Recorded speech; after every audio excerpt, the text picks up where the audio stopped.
I'm Michelle from the Starling Tribune, a proud member of the Gonna Geek Network, just like the show you're listening to now. The opinions expressed are those of each individual host. Check out all the other podcasts at GonnaGeekNetwork.com and get ready because geekiness begins in 3, 2, 1.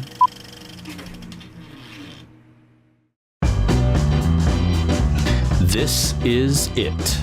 The part of your week where you get to put your headphones on, relax, and listen to a bunch of geeks geek out about geeky things. They're passionate. As a Canadian, I will say that more than likely, I'm just going to get screwed another way. That's the way it always works. They're knowledgeable. Maybe that's where life began, on MU69. We don't know. And sometimes they're a bit angry. Skype, I'm breaking up with you. It's not me, it's totally you.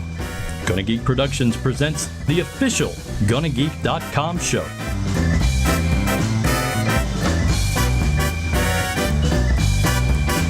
Hello and welcome to episode 207 of the official GonnaGeek.com show. I am Stephen Jondrew, and with me, of course, is Chris Ferrell.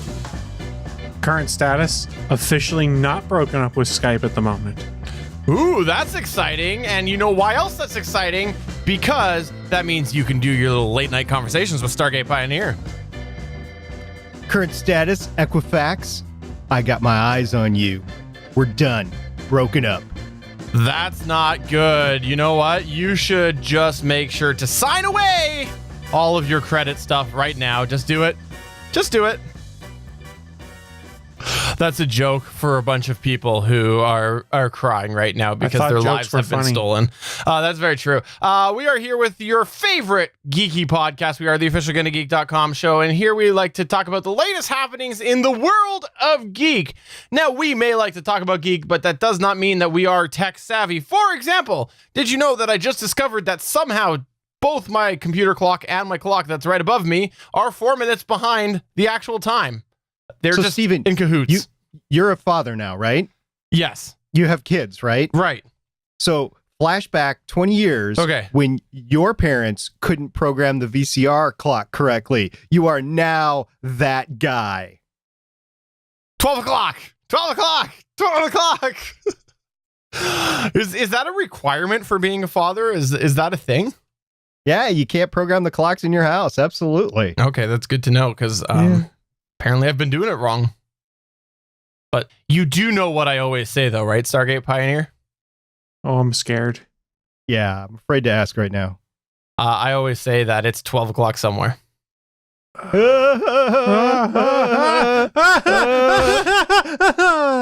It's 12 o'clock in your house all the time because you have a clock flashing. I'll bet it's your stove, right? Or your microwave. It's flashing 000 or 12, right? Absolutely. Mm-hmm. But let's go ahead and roll into our news. Here we go.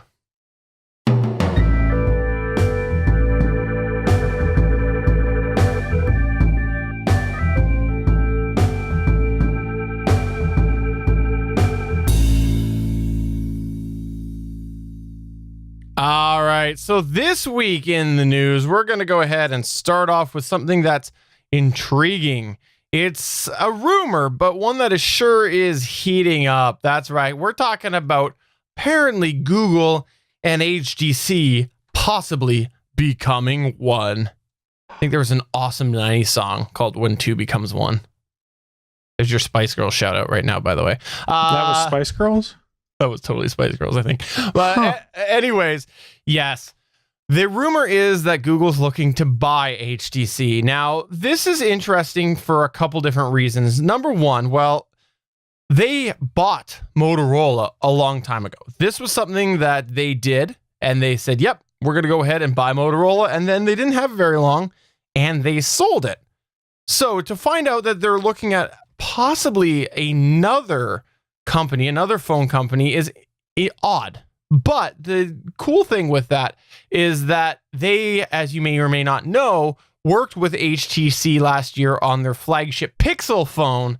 And that's something that was kept pretty close and tight and secretive, and they really were trying to make it more of the Apple model, where they're using a manufacturer but with tight controls and basically calling it their own. So that was their agreement that they had with HTC. So it actually kind of makes sense that they might be looking at buying HTC, because HTC has been on their last legs for a very, very, very long time, and they used to be a very important company and not so much anymore. So I think it would be beneficial to both of them if this agreement did end up happening.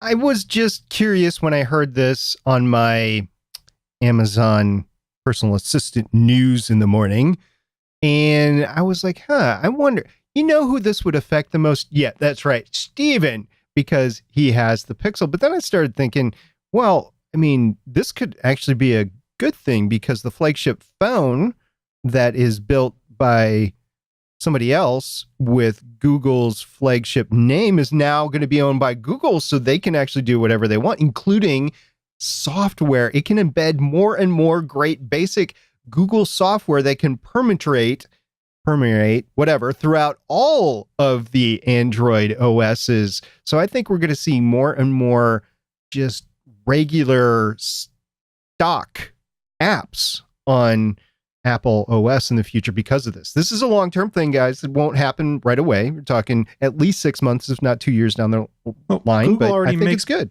Google already makes better iOS apps than they do Android for a lot of their services, to be honest, because they need to stay competitive there. But to be honest, I mean, this is kind of meh to me. Remember, like Steven mentioned, they bought Motorola. They spent, $13 billion on Motorola, turned around, sold it for $3 billion. Well, they bought it for a lot of patents that they did not sell with the company when they sold the mobile division, is my understanding. So that was the primary motivation here. Now, HTC, like Steven said, it's a struggling company. They helped make the Pixel 1. I think they're also making the Pixel 2 XL, but I'm not 100% sure. I believe it's modeled after what is the U11, whatever their most recent phone is that came out. That by all reports is pretty nice, but Google buying a phone company, it sounds interesting on paper, but for the lack of a better thing, they've basically been doing that since the Nexus program of reaching out and contracting to these companies to do exactly what they want. So does it change anything for me as an Android user?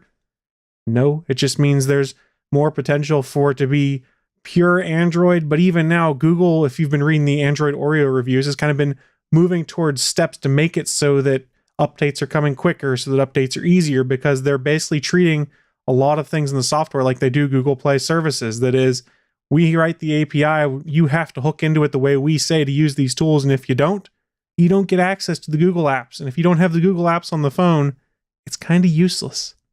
Yeah, well, the thing that I just got to say about this that did make me a little bit more curious is the fact that this could be that kick that they need to essentially make it all, quote, in-house, the real tight-lipped structure that Apple has, because Apple has made those relationships from early on, and they've solidified that from a long time ago in a different time. And this would be something that you're now, if Google had it and they didn't want to do the same thing they did with Motorola, they have the full production process now under their belt. Can we rewind the show to 4 years ago when we said all of these exact same things when they bought Motorola? I mean, it doesn't matter in today's world. Let's be honest. You know what the most owned Android phone is out there, or at least the most common, the most famous one? It's the Note 8. It's the Note 7. Note 6. Well, I guess it was Note 5. It's the Note 5. It's the S8. It's about to be the Note 8. Samsung killing it in the Android market. Google starting to get into it by having their skin in the game by owning a company makes them a little more noticeable, but in the grand scheme of things, how much market share does that add up to? How much does it add to HTC if it's now Google's HTC? 1%, 3%, 5%, 10%? Don't think it's going to be that much. I don't think they would keep HTC. I think that they at this point here, unless there's patents, but I don't know if patents HTC has, I would think that they would end up just rolling it into a Google brand. And by the way, for you audio listeners, SP is holding up his wonderful Samsung Galaxy Note 3, which, funny enough, the fire marshal is now behind him. It's a Note 3. It's not a Note 7. It's not a grenade. I'm okay to have this. It's legal in the States. You don't have to have a license or pyrotechnic experience, which I do have since I'm a rocket scientist. It's okay. I'm a professional, folks. I can have a note in my house. I mean, correct me if I'm wrong, going back to the Motorola phones, I'm pretty sure they all said a Google company on them or something to that effect. So, yeah, well, it sounds great on paper and Android fanboys are excited about it. I don't think it means a damn thing in the long term. It means Google has a little bit more market share they can play with and a little bit more of a better way to leverage the Android OEMs out there to be like, hey, let's try and use a little more pure Android instead of sticking your junk crapware over top of it. Yeah. We'll see. For all we know, it's not going to happen either. It is rumors at this point, so you don't know. Yeah, rumors are very, very often wrong. True. So time will tell. But let's go ahead and find out, though, why Casio calculators are crashing into Saturn vehicles. Casio calculators. You're cracking me up tonight, Stephen. Casio crack. Yeah. Jeez. Got me all tongue twisted too. Casio calculator. No, what we're talking about is a satellite that we've had orbiting Saturn for the last 13 years called Cassini. And we're deliberately going to crash it into Saturn this week. This has been going on for quite some time. It's been in the space news for months and months and months. We haven't really covered it because there's always been something else in the news. Well, this particular week, one, it's going to happen. And two, with both NASA Kennedy and Johnson Space Centers are recovering basically right now from two major hurricanes, space news has been a little bit light this week, but this is something I was going to cover anyway. And by the way, some things just don't wait for hurricanes either. So on Friday, September 15th, and I'll say that date several times so that you will know exactly when it is or has happened, NASA's Cassini spacecraft will wrap up 20 historic years in space, collecting data as it crashes into Saturn's atmosphere and burns up like a meteor. This event will be run out of NASA's Jet Propulsion Laboratory, which is on the West Coast, not anywhere near Kennedy or Johnson, but it's also the home of Cassini's mission control. So on Friday, September 15th, 2017, at about 8 a.m. Eastern Time, Cassini will send, or depending on when you've heard it, maybe it's already sent, its last signal. So the spacecraft was actually a joint venture between NASA, the European Space Agency, and the Italian Space Agency. It was launched in October 1997, so it's got 1990s technology on it, and it cost $3.2 billion, by the way, and arrived in the Saturn system June 30th, 2004 Pacific time. I don't know why it's important. I guess on the Eastern time, it might have been July 1st or something. I don't know. Anyway, Huygens was a piggyback probe that touched down on Saturn's largest moon, Titan. So it was a soft landing. And in January 2005, and it was the first soft landing of a man-made spacecraft in the outer solar system. And what defines the outer solar system is basically the asteroid belt between Mars and Jupiter. So this was the first soft landing on the other side of the asteroid belt. The Cassini orbiter, on the other hand, kept circling Saturn and its moons, also known as satellites, making a number of important discoveries in its 13 plus years at the ringed planet. These are just a few of the great the discoveries that have occurred by Cassini. So first of all, it spotted geysers of water vapor and other materials blasting from the South Pole on the icy moon of Enceladus. Yeah, I got it right. Enceladus. That's great. That's fun for me. Mission scientists have determined that this stuff is coming from a huge ocean of liquid water beneath the satellite shell. Once again, I told you, scientists confuse satellites and moons in this Saturn system all the time. And here's the important part. Enceladus may be capable of supporting life as we know it. Yes, life might actually be circling around Saturn right now in the terms of like cellular or oceanic sort of stuff. There's nothing on the surface and nothing intelligent, at least not that we've found yet. And Cassini also detected lakes and seas of liquid hydrocarbons on Titan, which is the first stable bodies of liquid ever discovered on the surface of a world beyond Earth. Scientists think that Titan may also be able to support microbiological life, although that life would be very different than it is here on Earth because it's based on hydrocarbons, not just carbons. So here's the deal. Even though Cassini has done some great stuff, it's nearly out of fuel. And if it runs out completely, the probe's handlers at JPL won't be able to control it anymore, and they won't be able to determine that it won't touch Titan or Enceladus. So they want to dispose of Cassini before things get to that point, which is why they are sending the spacecraft into the death dive into Saturn on September 15th. Now, the main goal of this, if I wasn't clear before, is to protect both Titan and Enceladus, keeping them clean and pristine so that you can research them in the future. And this is a quote directly from NASA. Quote, "In order to avoid the unlikely possibility of Cassini someday colliding with one of these moons, NASA has chosen to safely dispose of the spacecraft in the atmosphere of Saturn. This will ensure that Cassini cannot contaminate any future studies of habitably, oh my gosh, these words are just supporting life. We'll just go with that, right? And potential life on those moons," unquote. And this is your G.I. Joe, the more you know moment from SP today. This is the responsible thing to do when it comes to the possibility of extraterrestrial life. The more you know. Ding! Ta-da! I'm still confused. Where does the Casio watch come into play? Is there one on this probe? Stephen, why are you talking about Casio watches and confusing me? I was wrong. I misread the bar. It said Cassini, Sure so you did. I thought it said Casio watch, but then I realized that instead we were talking about another version of linguine. Oh, it's pasta? It's pasta. We're giving the aliens It's pasta? a pasta probe, yes. It's Ratatouille. I like pasta. Well, then why is it called Cassini? Isn't that like linguine? Ratatouille.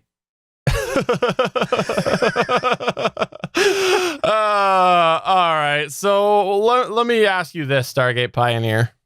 Quest. When do I get to go live outside of Saturn? Because you said that there's life there. You said it was guaranteed. We can make that happen very rapidly, although I don't think you're going to actually live. Okay. So, But we can put you there. what you're telling me is for a very quick moment in time, I will be the only podcaster in space. Is that what you're telling me? I'm telling you, I don't think you're going to make the trip. I think your remains could be placed there. Which but I again, so I will be the only podcaster who chronicles his death. Is that correct? I don't think you'd In actually space. be talking. No, you'd be dead. Sorry. In space, no one can hear you scream, Stephen. All right. So let's go ahead and move on to our next news point, which is all about the wonderful product that is the Note 7.5. That's a fair statement. So if you're a long-time viewer of the show, you know we spent a lot of time talking about the Note 7. We made jokes about it. We even made jokes about it earlier in this show, but it's a good time to remind you, we used to have a bit all about that. This is Note 7 Watch 2017. But only now we can wrap Note 7 Watch 2017 officially because we know the Note 8 is coming, and we had a lot of questions at the end of the Note 7 saga when phones were exploding, when the FAA was saying, "Oh, you can't take this phone on our plane." And all of a sudden, the Gonna Geek Show, we're scratching our chins going, is this going to impact future sales? Are people not going to want to buy a Note 8 because of the experiences they had with the Note 7? Yeah, it seems like they do want to buy because Samsung came out and announced that more customers in the United States have pre-ordered the Note 8 than any other in the Note series ever sold in the previous years during the same time period in which it came open for pre-order. That's a huge thing to consider when you think of all of the problems they had and the trust they had to rebuild. Little backstory, the Note 8 pre-order went live on August 24th, and it is actually Samsung's most expensive phone to date. Most expensive and most pre-ordered now, it would seem, which is kind of interesting. Now, they are trying to offset that a little bit by giving away free Gear 360 cameras or wireless charging bundles. They're making it up to the Note 7 owners, former owners, by offering a steep discount where if you trade in your current device and you show the proof that you owned a Note 7, you get like $450 off the sticker price for a Note 8.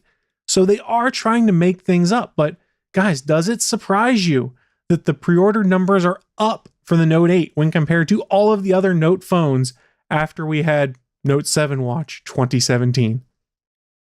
Yeah, I gotta say, this is not surprising news for me at all, because when we look at last year's market, the iPhone 7 really did let a lot of people down. And the one that people were saying was like, oh, look at the Note 7. This is amazing. This thing is so much better than the iPhone 7. Like, Samsung really nailed it. So, then, of course, once it goes away, we never got the chance to see if it sucked. Like, that's the bottom line, is aside from the fire, obviously, clearly it sucked because it caught on fire, but aside, just a little bit. A little bit. But aside from that, we never got to see, because for all we know, that was going to be one of these things where once it hit the masses and was heavily used, it was going to be terrible. And we never got to see that. So we're sitting there right now and we were teased and we didn't get to see that. It could have been amazing too. And it probably was going to be amazing. But there's this huge, huge desire to have what we can't have. And I think that that's playing a part this year. And because of the fact that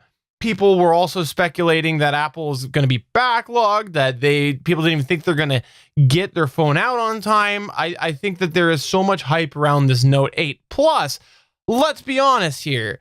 If it catches on fire, you're going to keep it, because you know that that's the end of the Note series. It's a collector's item then. I'm excited to see what they have. I am not sold on Samsung phones myself. I hope they continue to refine, but there's too many things that I've seen that for me, unless I'm in a situation that it's better for me, like financially or whatever, or there's the right opportunity. I really, really, really liked going back to my Pixel from my Moto X, and Moto X was near stock, but it was just special going back to stock. So we'll see. A lot of really cool features. I've always said it, that anytime I buy a phone, I will completely disregard my hatred or dislike towards Samsung. I shouldn't say hatred, because it's not. And I will consider them because I think they are a big power player in Android. So it would be silly for me not to consider them. Hey guys, you know what happens tomorrow? I don't really know, but maybe in our extra section, we could find out a little bit. Oh, there's an extra. I see. Go ahead right now. That's okay. Yeah. So tomorrow, just in case you hear this after the fact, we know that tomorrow Apple's going to make its big iPhone X announcement. I think that's what they're calling it, right? X announcement tomorrow. We know, and a lot of the specs have leaked. There's definitely a war on bezels, so we will see that in person tomorrow, actually, on the internets. It's going to be at their place, at their new place, so we'll see how that all pops off. Hopefully it'll come off without a hitch, and I just hope that they have the courage to get the announcement correct tomorrow.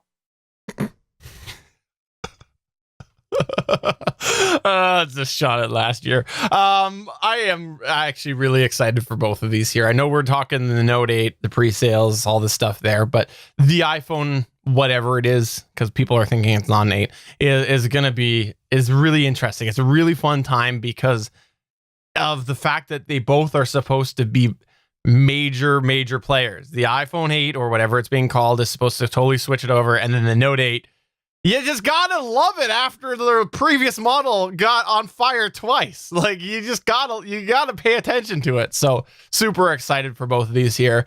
Chris, you never actually gave your opinion after delivering the news on this. I'm pleasantly surprised how well it turned out for Samsung. Remember, I'm a bit of a pessimist. When we had the Note 7 stuff, I did say I would be cautious, but I don't really think it's going to impact sales in the long run.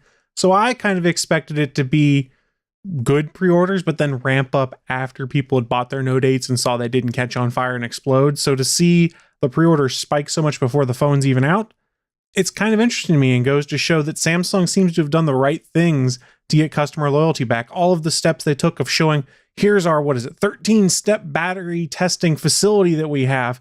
Here, we're going to apologize for the Note 7. We're going to own up to it. We're going to put out the Note 8, which is S8, which is a great phone. They seem to have done almost everything perfectly right after the recall, after they took the phones back. We can debate still what happened with the Note 7, whether it was right or not, but everything after the fact, the numbers seem to indicate they've done everything right. So kudos to them for turning around a PR disaster into big sales numbers. Yeah. The other thing that I just got to say with this here is it will be very interesting to see what happens with their sales after the initial push, because that's the next thing that I'm really curious about. Because of all this hype, obviously we got the pre-sales, but once they're out and iPhone's out and all this other stuff, what are we going to see? Are we going to see that continue on? I kind of hope it myself, because again, while I may not like certain elements of Samsung, I do appreciate what they've done for Android. If the Note 7 had not exploded, I would probably be a proud current owner of the Note 7. I never owned one and never had one in my possession, but the iPhone 6 Plus is getting a little long in the tooth right now, and I would have probably opted for the Note 7 about 6 months ago if I had that option. Of course, I didn't, so I just elected to stay, and I was like, I'll just wait for the next iPhone or the Note 7. So I'll have to see tomorrow what the specs are on the iPhone whatever Plus, the phablet model of it. That's the one I need to get, and we'll just see. It'll be a competition between the two. And really, guys, if you want to go look right now, almost everything about the iPhone X seems to have leaked the internet already. So go and play a game right now. Look at all the leaks and then see how many of them come true tomorrow. I bet 80% of them, 85% of them, because Apple, actually none of these vendors can keep a secret anymore. It all leaks out. Yeah, especially that awesome Chris Ferrell signature edition. That's going to be awesome. Yes, it's going to be wonderful. Is it with or without the 3.5 millimeter headphones jack? Well, that's the beautiful thing about it, is the signature is actually part of the headphone jack. You just plug your headphones right into the signature. Yeah. Okay. You dot the I on Chris with your headphone jack. All right. And finally, in our extra section, we're going to tell you a little bit about the wonderful thing called the Super Nintendo Classic. That's right. If you remember last year, there was a cool thing called the NES Classic that only the privileged, only the elite, only the amazing people were able to get their hands on. And we ended up having a lot of very disappointed people that could not get their hands on the Nintendo Classic, including Stargate Pioneer and Chris Ferrell. Maybe and Stargate Pioneer didn't want one. No, that's not true. We've got audio of you saying on this show that you wanted it, but I challenge you to find it. I do too. I'm pretty sure he said he didn't care. Yeah, we're gonna go ahead and make it. So I hear Bandrew can do a really good SP impression. We'll fake it, CGI, all that stuff. Okay, that's fair. Yeah. I want to see this get CGI'd. But anyways, okay, so it was Chris then that did want it and didn't get it. Now the Nintendo SES Classic, the Super Nintendo Classic was announced this year. Of course, the Super Nintendo version. And as Chris said on this very show before, Walmart put a pre-order months ago that ended up having to get canceled because Walmart prematurely put it up, and he ended up getting a pre-order. Well, a couple weeks back, they actually officially finally did the pre-orders, which became nothing but a headache. That's right. Amazon decided that they were going to go ahead and put up a new SKU on their site, which meant that people didn't get their notifications. Meanwhile, other places like Best Buy and Walmart decided to drop it at like 2 a.m. Eastern time, so only the scalpers got it, and thus the pre-order for the Super Nintendo Classic was botched. In fact, it was kind of like that up here in Canada too, where it was just randomly dropped at like 10 a.m. with very minimal quantities at like 2 different types of stores. Now, that is just interesting to me that they would screw that up so bad. So you think like Nintendo must acknowledge this, right, Chris? Yeah, we'll see. Yeah, no, Nintendo's American president, Reggie M.A.? We'll go Just with call that. him Reggie. Everyone on the internet calls him Reggie. He actually said that the mess was not their fault and that he redirected people to the retailers, telling the Financial Times that the pre-ordering issues were, quote, outside of our control. Yeah. Not looking good for the Super Nintendo Classic pre-order again, order again.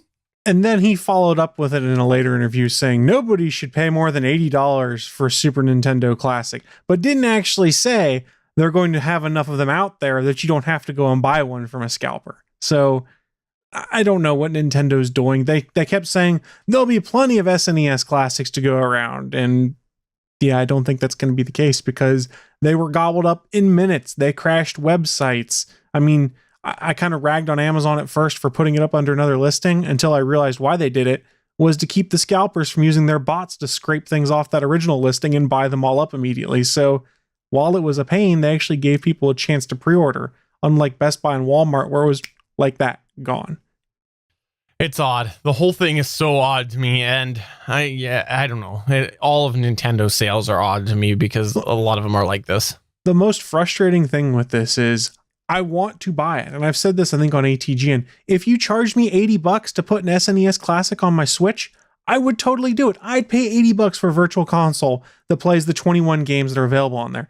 But they're not going to do it, and it's going to be frustrating. And here's the thing. There's so many people like me that are like, let me give you my money so I can legitimately buy this and play this, that won't be able to do it because we refuse to pay $300 to the scalpers, that they're going to go and build a Raspberry Pi retro box or something like that and be like, well, I'll dabble in the world of ROMs where the legality of certain ROMs is sketchy. I'm not a lawyer, but my understanding is if you own the game, you can own a ROM of it. But if you acquire ROMs of games you don't own, technically it's probably a violation. Now, again, not a lawyer. That's just my understanding from what I've read online. So please don't use Chris Ferrell as your defense if you get charged for downloading ROMs. Be like, well, Chris said I could do it. I don't know what I'm talking about. I've just read a lot on the internet and seem to think that's the way to go. You know, in the chat, we've got Jondrew saying it's almost as though Nintendo doesn't want money. And this is the key part of it, because I will say that while it is such an incredibly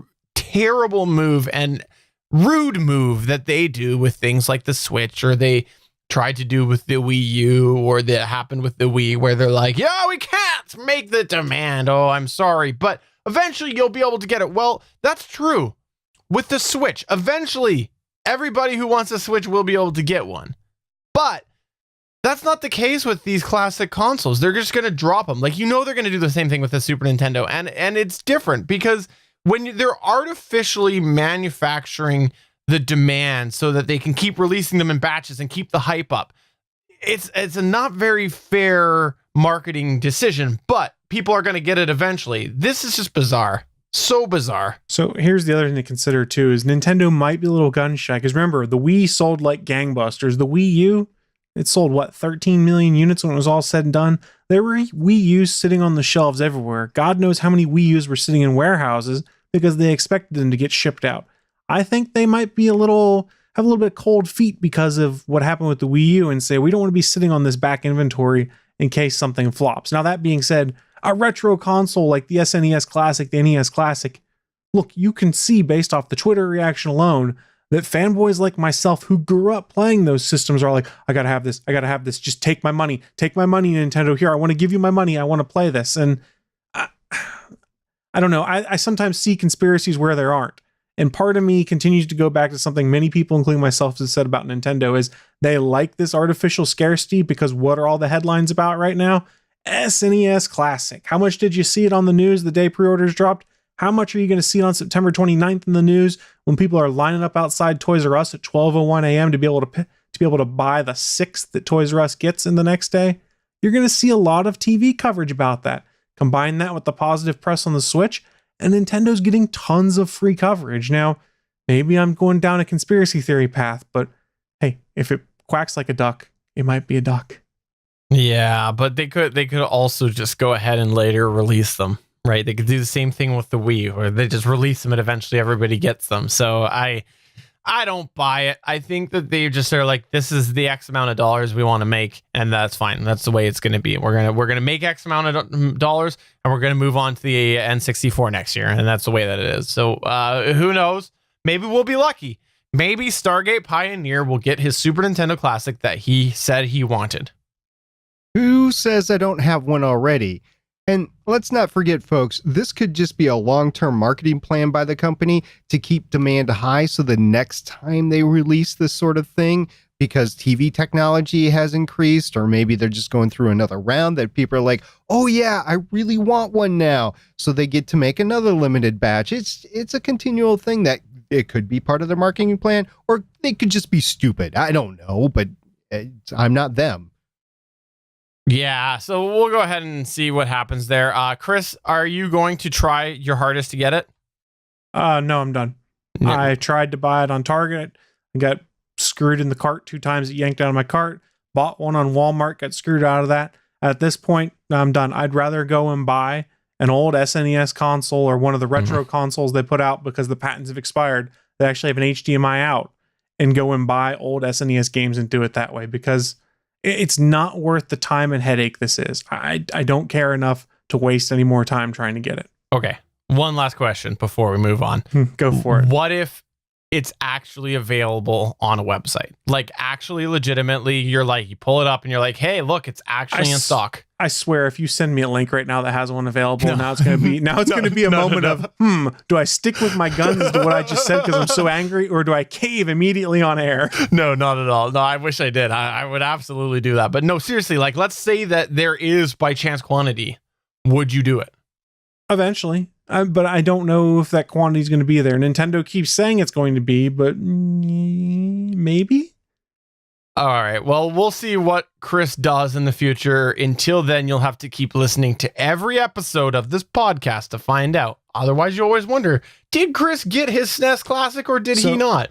What I'm hearing is we have a weekly update now as to whether Chris is still angry at Nintendo over the SNES Classic. And we do know that he can hold a grudge, but let's go ahead and move on to a kind of weird version of Chris Taps That App. While you may know that Chris loves phones, tablets, and other gadgets, did you know that he's also a master tap dancer?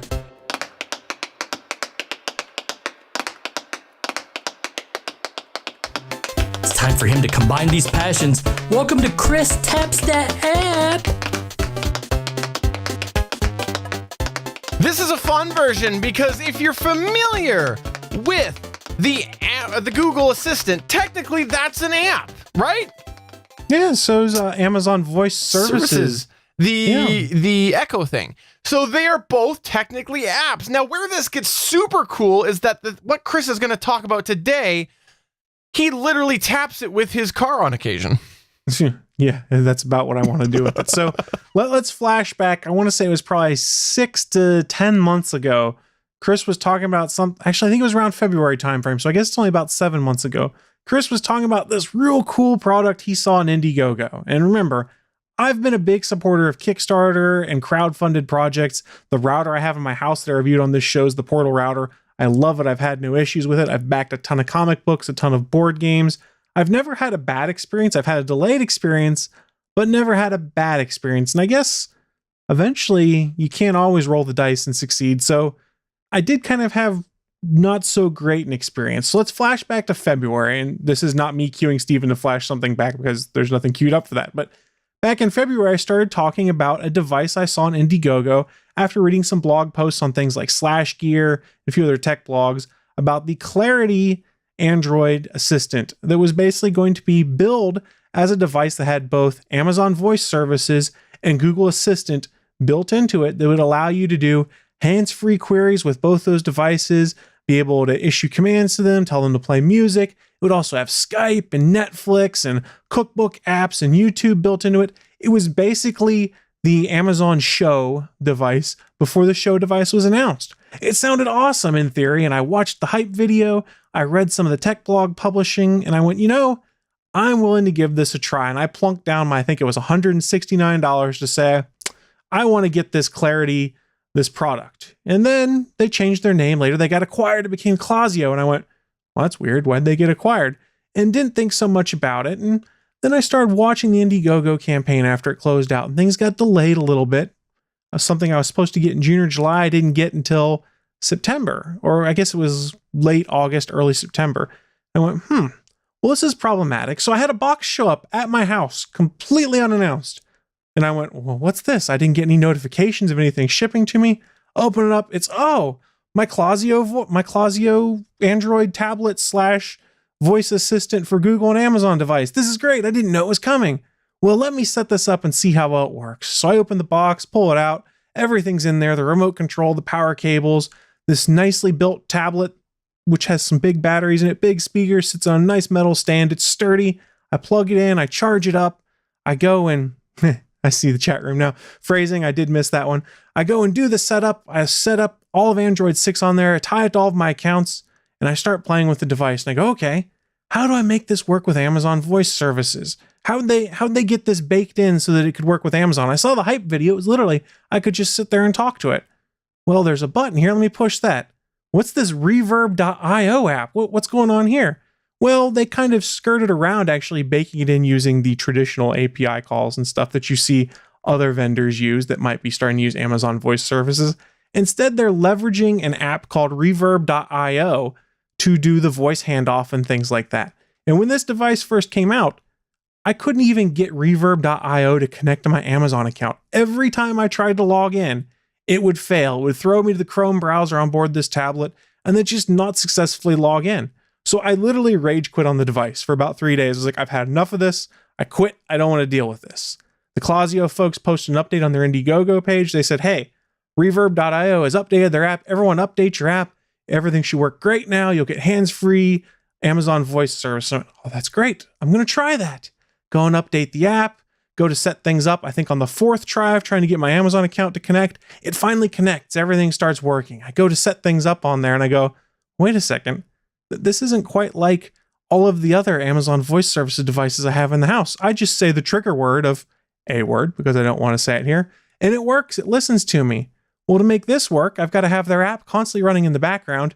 And I can choose one of like 9 different triggers that all have the prefix of hey, a word, or hey, computer, or hey, Amazon. I went, well, that's not exactly how this is supposed to work, but I can live with this if it gives me the functionality I have in the Amazon Voice Services app. Well, the good news, it does hook in perfectly fine with my home automation.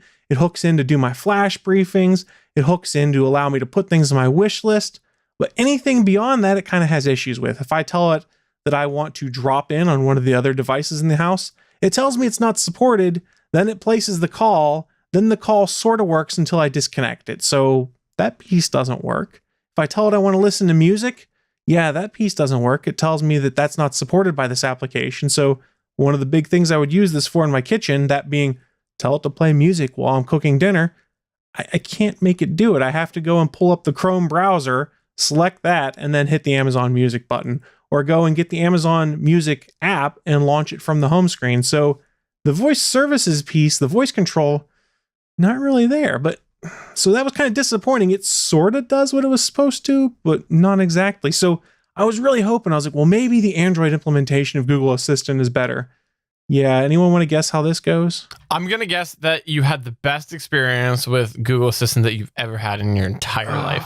I wish you were right, Stephen. I really wish you were right. So here's how they implement Google Assistant. That same app you have on your cell phone and tablets that's Google Now, which then became Google Assistant, that's exactly what they put on this tablet. So basically, you launch the Google app, and anything you would do through the Google app is exactly what you do there. So if you had like a Google Home in your building, it's not the same functionality. You can sort of go in there and tell it to play music and it'll open Google Music. You can tell it to do reminders and things like that, but it's not quite the same. It's kind of a half-assed implementation, and half-assed kind of a trend when you start talking about this device, it seems like to me. So the 2 reasons I bought it, Amazon Voice Services and Google Assistant, half-baked at best. And I went, well, my intent is just to put this in my kitchen. Maybe some of their stuff will work. And I pulled up the device and said, well, where's Netflix on here? There's no Netflix. Well, let me go pull up the Google Play Store.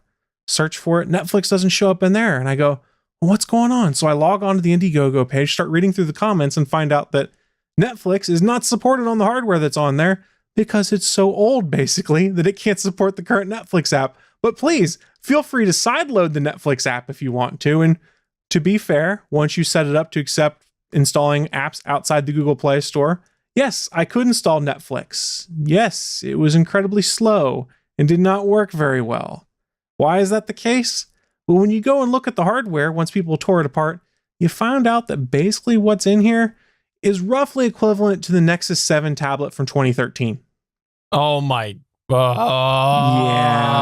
Okay. And let me just pause you there for a minute, because I have one of these, and it does nothing. Like it does nothing. You cannot run Facebook on it without it like hanging up. You cannot do anything. Maybe you could browse a website, maybe. And I say maybe authentically. Yeah, it has its problems. So I start reading through all of the comments in Indiegogo. I had only been paying half attention. You start to see that most people that got their device, they're pretty disappointed. The device is slow. It's not doing what your video promised. Had I known this is what I was going to get, I would never have backed your project. And the responses they're getting is, well, crowdfunding is hard. We put forth the best project we could, and we're working to refine it better. And we're working with reverb.io to make the app better. It did not come across very well. And then you start digging in there further, and there's people who have done some research on the internet and found, hey, there's third-party websites out here that are basically selling this exact same product. It was on sale months before the Indiegogo campaign even started. They started selling them there. And if you go back even further, the same hardware that looks a lot like this was a Windows device years ago that ran a version of Windows 8 on it that would allow you to do voice chat, Skype, run Netflix and things like that potentially might have just been resurfaced to run Androids. They clear out backstock. Now, do I think that's true? I don't know. I haven't dug a ton into it, but there's a few people who've been posting about it and have actually shared the links that say, hey, this looks suspiciously like these old products that you pretty much just rebadged, put Android on, and put out the door as an Indiegogo campaign. So to say that my experience was not good is probably charitable, but I think I was due to get burned at some point in time on a lot of the things that I've crowdfunded. And I guess I'm like 13 for 14 on crowdfunding now. I've had one miss. Does it put me off of wanting to crowdfund in the future? On technology products, more so. But comic books, board games, and things like that, I'm still on board with that. That doesn't worry me as much because track record's a little bit better. Tech, you're taking a bit more of a risk. But yeah, the Clazio device does not live up to the hype. I'm kind of disappointed I dropped the $170. I could have saved that to put towards mostly buying an Amazon Show device, or could have bought more Echo devices. So basically what's going to happen to this device, if I don't just wipe it and give it to Goodwill, it's going to go out in the garage, literally just so I can run it so that it has Amazon voice services on it, so that my lazy butt, when I get home from work, can get out of the car and say, hey, A-word, turn on the living room lights, or something like that. And that's about it. So, Chris, let me ask you a question. Yes, sir. Can Clazio control my Echo Dot right now? Can you do it? Can you do it? What do you mean control it? Can you interface with my Dot from your location? I would have to have logged into your Amazon account on my Clazio device, and then potentially it would have let me drop in on one of your devices. Or I guess if I have you add as a contact in the Amazon app, I could do drop in, but it would tell me it's not supported, and it would be really hinky as to whether it worked properly. So you can't even hack somebody with it. No. Yeah. You can't even, this device, it's severely underpowered, to put it charitably. Like, it hangs when you tap the screen. It hangs when you bring up Chrome. It's obviously not as new a tech as it was billed as being. They obviously went a little cheap on the parts, it seems like, because there's my Nexus 5 that I pulled out of cold storage last year when my Samsung Galaxy S6 broke and bricked on me.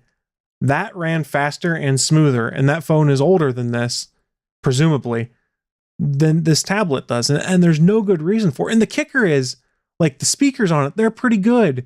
The batteries that are on it, they have long life. It's just the hardware of the tablet itself, it's just not very powerful, so it can't support these things. And the promised implementation of voice services for both Google and Amazon, it's not there. And when you go back and look at the hype video now, you can kind of see how they creatively got around the fact that we're not exactly doing this primarily. You can see it now, but you don't see it then. And I know I bid on it. Lots of other people bid on it, including tech blogs and things like that. I've got it pulled up right now. There was 613% funded in April 30th, 2017. They raised $317,665. There were people that bought family packs of these things, 3 to 6 of them to put throughout the house. Not a ton of people bought that. There were only 9 that did, but still, it's crazy how this all shaped up. And I know I feel burnt. And if you go and look at the comments on this page, I have seen maybe 10% of them are positive. The rest of the people are like, I feel like you took me for a ride. I feel like I'm not getting what I was promised. I feel like this device doesn't live up to what it should be. And that's one of the perils of doing crowdfunding is you're an angel investor. We've talked about this before. Just because you back something doesn't mean A, you're going to get anything, and B, even if you do, it's going to be any good. Yeah, and the video thing, when you see it, you see it. Like, there's a moment there that in the video, they talk to, I think it's Google, and what ends up actually happening is you can see the bar before they cut scene where, like, Google Assistant is opening. You can actually see it hangs. It legitimately hangs. You can see that it doesn't drop down from the top like it's supposed to. You can see it just kind of get stuck. And then there's another part there where they barely show that that they're touching to call on the Amazon voice services, but it's like just so split that you don't never ever realize it until it came out.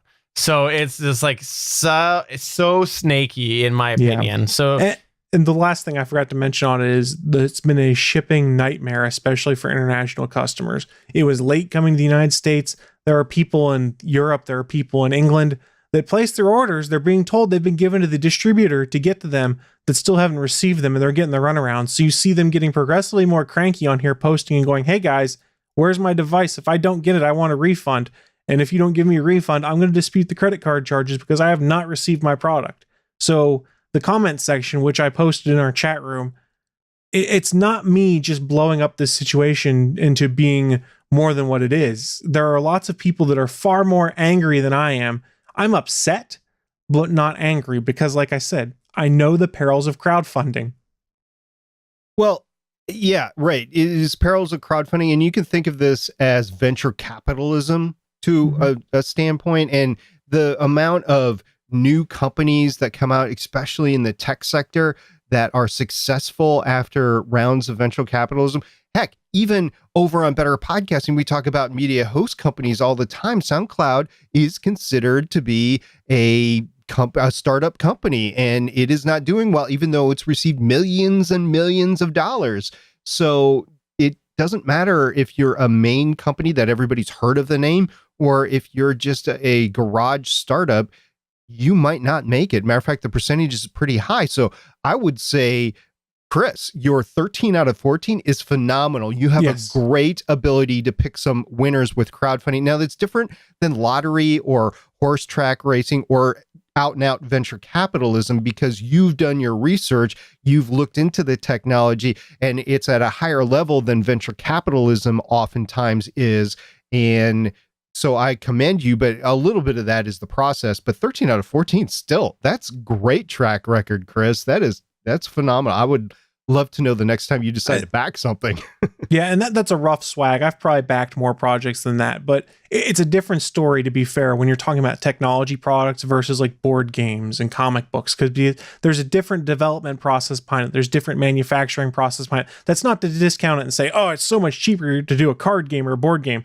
That's not the case at all, but there's less perils for me as someone who wants to invest in the future of getting one, because it's a bit simpler to produce, because there's not as many pieces that need to be assembled. There's not a technology concern. And so I think I've been pretty successful on those things.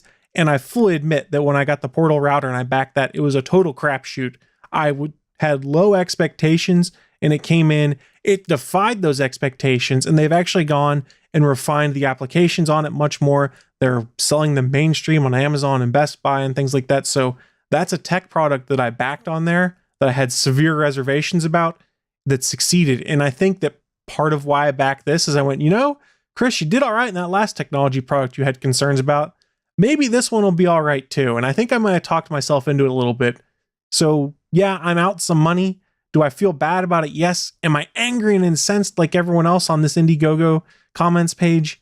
No, because I knew it was an option. I feel like I got swindled a little bit, but I'm not mad. I'm not mad at the world that it happened. I'm just frustrated, and I can take it as a learning experience and move forward.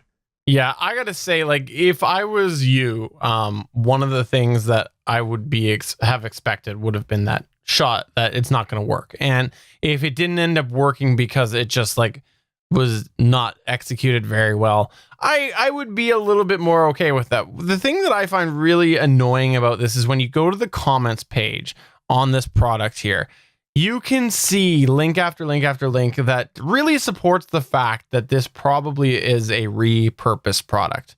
And there's just something very conniving about that, in my opinion. And I'm not, again, my opinion only. Don't.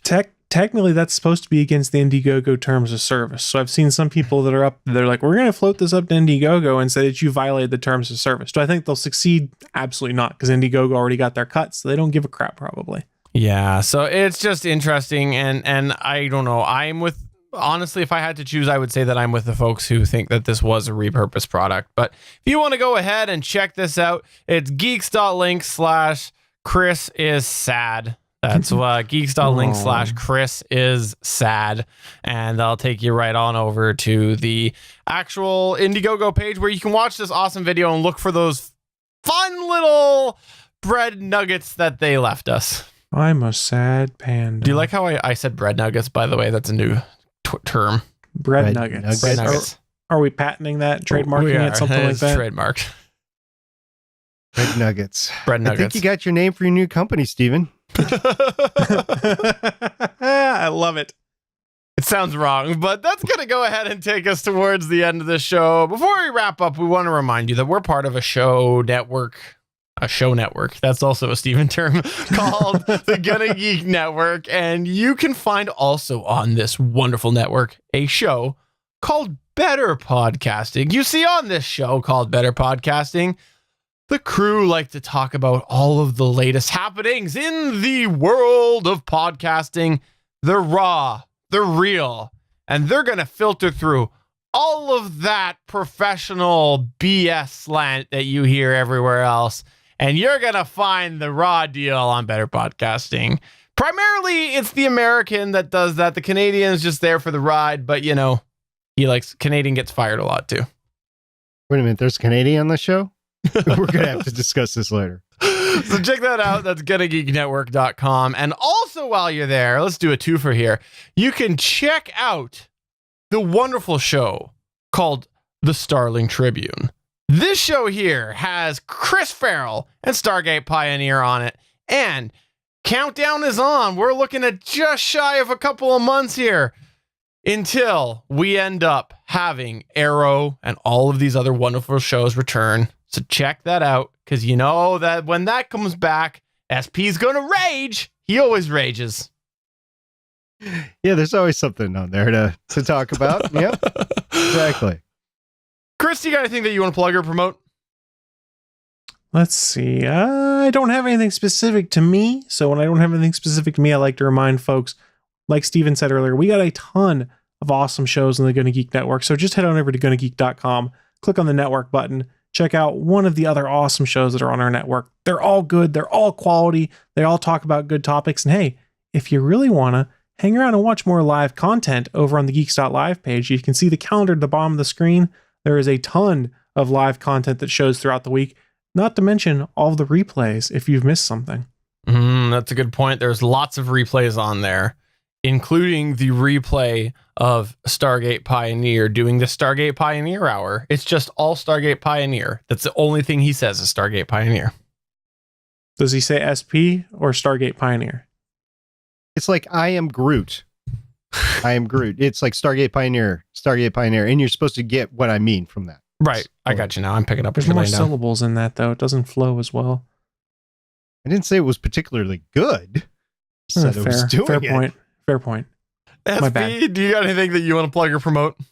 I do. There's two things. First of all, Legends of S.H.I.E.L.D., which is the Marvel comic-based podcast on the network, reaches 200 episodes. We're going to be doing a live recording this Thursday, September 14th at 9:30 p.m. Eastern Time. And we're going to be going over the pilot episode of Agents of S.H.I.E.L.D., so you can catch that out at this same place, Geeks.live. And also stay tuned to the network. You want to stay tuned to all our social media accounts. You want to stay tuned to all the podcasts on the network, because later this week, there's going to be an announcement for another new podcast on the network. So stay tuned for that. It's a little tease.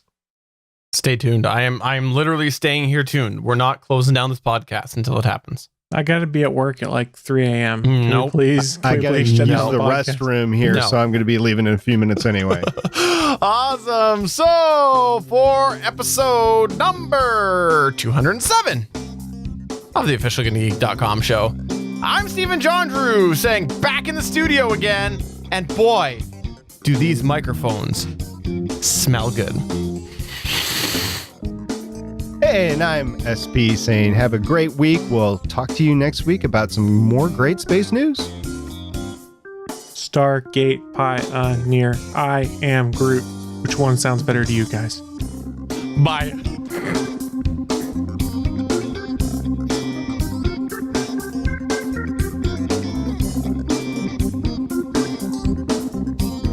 Thanks for checking out another episode of the GonnaGeek.com show. If you enjoyed it, please give us a 5-star review in iTunes or a thumbs up on YouTube. We encourage you to send your feedback by email to show@GonnaGeek.com. You can find our entire archive at GonnaGeek.com/show.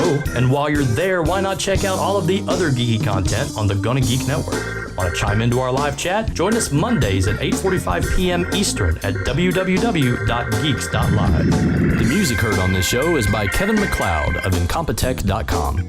This show was produced and edited by Stephen Jondrew of Gonna Geek Productions. Thanks again for joining us, and we'll see you again next week.